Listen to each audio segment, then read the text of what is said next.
In today's space and pace era of the NBA, high IQ ball handlers who can create their own shot and create for others as well seems to hold more value over any other type of player. I mean, 2 of the last 3 Rookie of the Year winners belong to this variety. Luka Doncic is listed at 6'7", LaMelo Ball is 6'8", and both are big playmakers who are athletically average by NBA standards but can distribute the ball at an extremely high level because of their elite basketball IQ.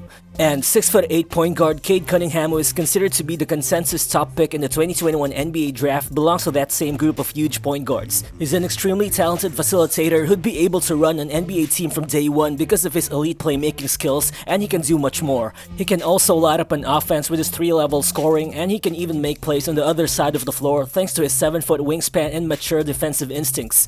And so, the logical choice for the Detroit Pistons, who own the first pick in this year's draft, seems to be to select Cunningham, as drafting him would likely land the team an extremely talented and high upside type of young player who could be the face of their franchise for years to come. But considering that general manager Troy Weaver has been giving the media some hints about drafting Cade not being 100% sure thing, could it be that he might actually prefer either one of Jalen Green or Evan Mobley as the face of the team's rebuild? And considering that the team also drafted another point guard last year in Killian Hayes, are we actually sure that Cade Cunningham will be drafted first overall by the Detroit Pistons? So what's good guys, it's Rero Balls here, and before we move on with the video, please make sure to hit that like button if you enjoy content like this, as it definitely helps the channel reach more people. It only takes a second of your time, but it will be much appreciated. So let's get to it.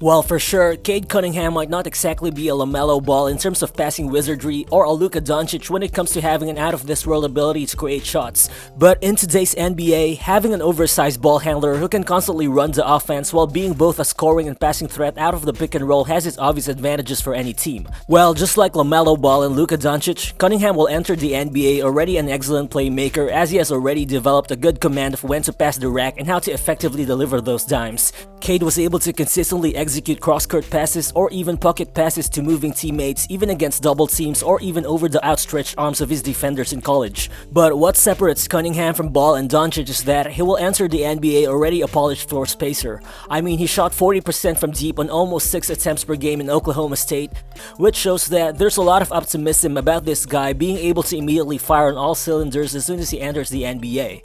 But of course, only time will tell if that will actually happen, and the truth is, there are some knocks to his game which have been pointed out by some draft analysts. But I mean, should these kinds of things hold Detroit back in terms of potentially drafting Cunningham? I mean, yeah, he only averaged 3.5 assists in college, which is definitely a low number for a point guard, and with those numbers, there would definitely be some worries about him being an able playmaker if you compare him to say someone like Luka Doncic, who averaged a significantly better 4.6 assists per game during his last year in Europe. But the thing is, we always gotta put things into context, because looking at it, Luka Doncic played for a professional Real Madrid team who shot 38% from deep and 49% overall from the field in the EuroLeague.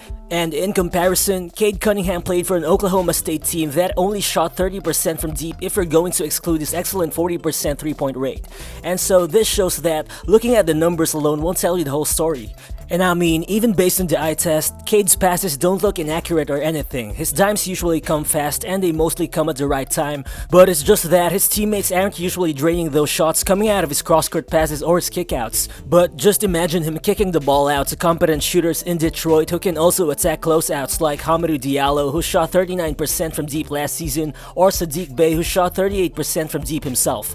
I mean, Cunningham's playmaking ability would easily translate to more assists and more points at the NBA level for sure.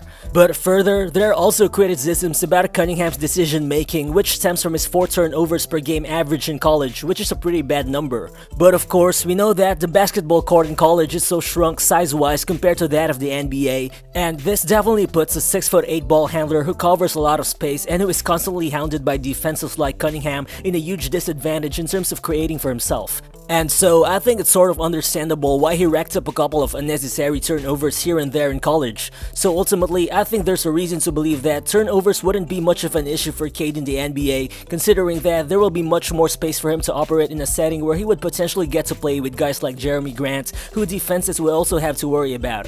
But as good as Cunningham is as a young player, you'd still definitely want him to create much easier scoring opportunities for himself, because I mean, he only shot 46% from 2-point range in college, and a lot of of that has got to do with his decreased efficiency around the basket as the season went on. Well, he actually shot an excellent 65% at the rim for the first 2 months of the season, but he ended the year with a much lesser 58% rate. And the explanation for this is quite simple, and that is, teams just figured out that they needed to play him 1 versus 5 in almost every possession to limit his efficiency. While every time he drove to the rim, Cunningham was constantly double teamed and there were mostly multiple guys trying to get to his handle. And opposing teams were able to do this since they also didn't have to worry about him finding open shooters, basically because his team just didn't have a lot of knockdown guys to begin with, as Cunningham was the only guy who shot above 34% from 3 in OSU. But again, he wouldn't have to worry about this problem at the NBA level, as teams just wouldn't be able to trap him that much because they'd have to worry about him finding open guys at the perimeter or cutters around the basket in a Pistons team which features some able shooters and some long athletic guys who can get to the rim in an instant. And because of that, he'll most likely get more open shots from anywhere on the floor as well, which would potentially further elevate his shooting percentages. But I mean, even if his shots aren't falling, this guy can impact the game in a lot of other ways. Cade is a long and able defender, which means a team like Detroit won't necessarily have to hide him on that end. I mean, Cunningham's 7-foot wingspan together with his advanced defensive instincts allowed him to constantly deflect the ball on passing lanes in college, as he averaged 1.6 steals per game. Also, his 6'8" frame allowed him to switch on multiple players on defense, enabling him to disrupt opposing team shots at the rim. And because of his physical strength, Cade is also projected to be able to guard positions 1 to 4 at the NBA level right from the get-go, because as it stands, he's already someone who'd be able to stay with his man in the perimeter or switch under screens, and he's also someone who can move without the ball both on offense and defense. So by the looks of it, Cunningham is just the type of player that can be a perfect star for any rebuild because he actually does a lot of the things which you'd want to see from a franchise player.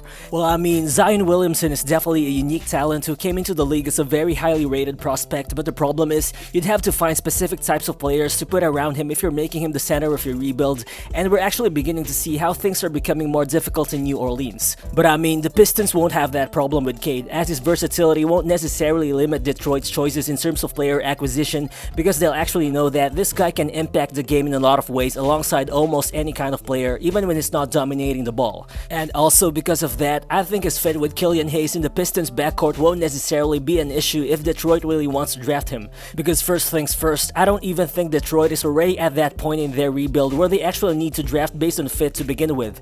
Well, for one, I think Killian Hayes hasn't shown enough yet for the team to really determine if they would rather have him dominate the ball or not.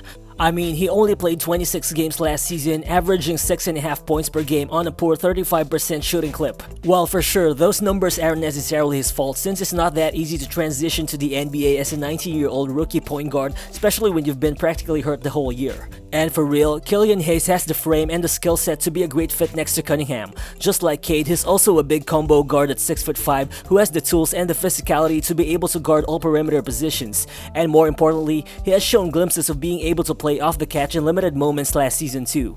And having Cade alongside him gives Detroit the opportunity to build around two versatile and interchangeable combo guards who could create a lot of matchup problems for opposing backcourts in the future. I mean, just imagine those two guys thriving in a 5-man lineup with Saddiq Bey, Jerami Grant, and Isaiah Stewart. That lineup would give Detroit a solid core that would cause problems on both ends of the floor for a lot of teams. But of course, that's just the best case scenario for the Pistons, as we never know what they'll actually do on draft night. After all, a guy like Jalen Green with insane scoring ability would be a cleaner fit with the deliberate passing instincts of Killian Hayes. I mean, for sure, Green could easily score 25 points per game even if Hayes dominates the ball the whole game. And even Evan Mobley wouldn't be a bad fit too. He's just as special of a talent as Cunningham, and he'll be a great piece for the Pistons because after all, he's a two-way beast who can thrive with Hayes on the pick and roll, and while he still has to improve his frame, he's a big man who can focus on defending the perimeter while Isaiah Stewart guards bigger centers on the paint.